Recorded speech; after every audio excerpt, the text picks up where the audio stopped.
గరుడ పురాణం ప్రకారం ఈ అలవాట్లు ఉన్నవారికి పేదరికం వస్తుందని చెప్పబడింది. జీవితంలో దారిద్ర్యానికి దారితీసే అలవాట్లను గరుడ పురాణం చెప్తుంది. ఏ అలవాట్లకు దూరంగా ఉండాలో చెప్తుంది. గరుడ పురాణం ప్రజలు తమ దైనందిన జీవితంలో అభివృద్ధి చెందడానికి అనేక విషయాలను చెప్తుంది.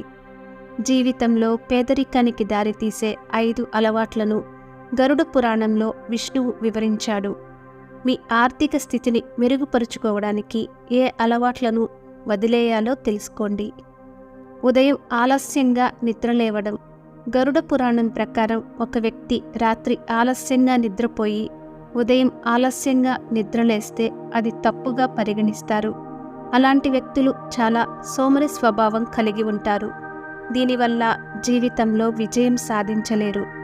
సోమరితనం వల్ల సరైన సమయం, అవకాశం పోతాయి. ఒక వ్యక్తి జీవితంలో మెరుగుపడాలనుకుంటే అతను మొదట ఆలస్యంగా నిద్రపోవడం, ఆలస్యంగా నిద్ర లేవడం అనే అలవాటును వదులుకోవాలి. అత్యాశ ప్రవర్తనను విడిచిపెట్టాలి. దురాశ జీవితంలో ఒక పరిస్థితిలో వైఫల్యానికి దారితీస్తుందని తెలుసుకోండి.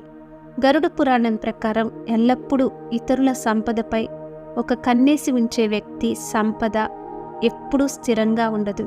అలాంటివాడు తన వద్ద ఉన్న దాన్ని సంతోషంగా అనుభవించలేడు. చెడు ఆలోచనలకు దూరంగా ఉండండి.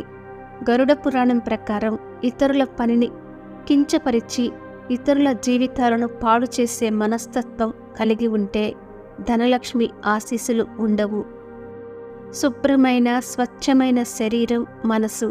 రోజు స్నానం చేయని, శుభ్రంగా ఉండని వారి ఇంట్లో లక్ష్మీదేవి ప్రవేశించదని గరుడ పురాణంలో చెప్పబడింది. ఈ వ్యక్తి కోరుకున్నప్పటికీ విజయాన్ని పొందలేడు. కాబట్టి ఈ అలవాటును మార్చుకోవడం అనేది ఎంతో ఉత్తమం. Thank you for watching. For more interesting videos, please like and subscribe our channel.